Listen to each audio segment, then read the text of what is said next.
Iran और Israel के बीच में चल रही जो जंग है वो अपने पूरे चरम पर पहुंच चुकी है। दोनों देश एक दूसरे पर जबरदस्त तरीके से हमले किए जा रहे हैं। इसी बीच में अमेरिका जो है उसका ये कहना है कि दोनों के बीच में जो जंग है वो हम रुकवा देंगे, लेकिन अमेरिका खुद जो है इजराइल के पक्ष में खड़ा है। और यहाँ पर एक सबसे बड़ा सवाल भारत के लिए है कि आखिरकार वो किसके साथ खड़ा है।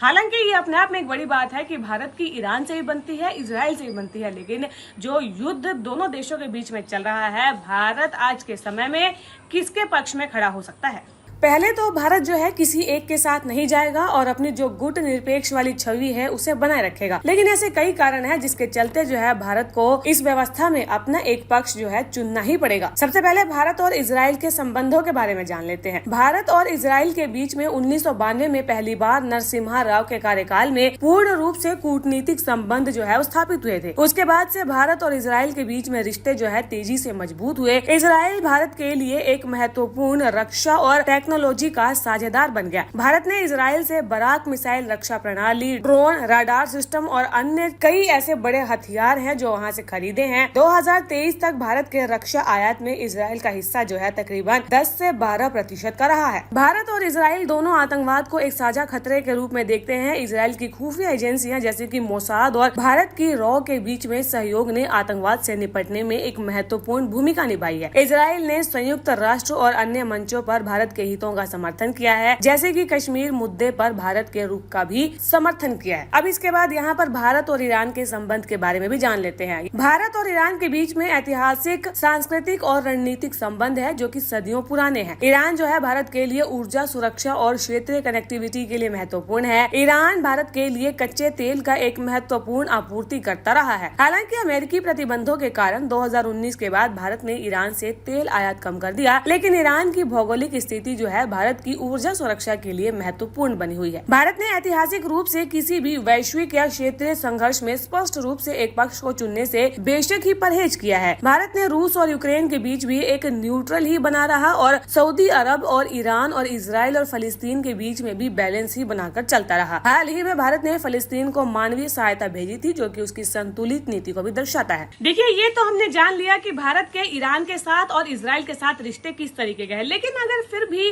किसी एक को चुनना ही पड़ गया तो भारत किसे चुनेगा, इसका जवाब भी हम आपको इसी पैकेज में देने वाले हैं। अब ये जान लेते हैं कि अगर भारत को किसी एक को चुनना पड़े तो फिर वो किसे चुनेगा। जैसा कि ईरानी अधिकारियों का बयान आया है कि अगर इजराइल परमाणु हमला करता है तो ईरान की ओर पाकिस्तान इजराइल पर परमाणु हमला करेगा। पाकिस्तान की ओर से अगर इस तरीके का आश्वासन ईरान को युद्ध के दौरान मिलता है तो जाहिर सी बात है कि भारत और ईरान के बीच में दूरी बढ़ ही जाएगी। इससे पहले जिस तरीके से इजराइल के पीएम नेतन्याहू ने भारतीय पीएम नरेंद्र मोदी को पूरे घटनाक्रम की और अपने सुरक्षा की जानकारी दी है, वो दोनों ही देशों के बीच की नजदीकी को दर्शाता है। इजराइल का डिफेंस और टेक्नोलॉजी सहयोग जो है भारत के लिए इमीडिएट और लॉन्ग टर्म रणनीतिक महत्व रखता है। भारत की रक्षा, मॉडर्नाइजेशन और आतंकवाद विरोधी नीतियां जो है हमेशा से इजराइल पर डिपेंड रही है। ऑपरेशन सिंदूर और कश्मीर पर इजराइल का रुख क्या रहा है। सबसे पहली बात, इजराइल ने ऑपरेशन सिंदूर के दौरान भारत को सैन्य और तकनीकी सहायता प्रदान की थी। भारतीय सेना ने इजरायली हथियार जैसे कि बराक 8 मिसाइल, हारोप ड्रोन और स्काई स्ट्राइकर ड्रोन का उपयोग किया था, जिन्होंने पाकिस्तानी आतंकी ठिकानों को नष्ट करने और ड्रोन हमलों को नाकाम करने में महत्वपूर्ण भूमिका निभाई थी।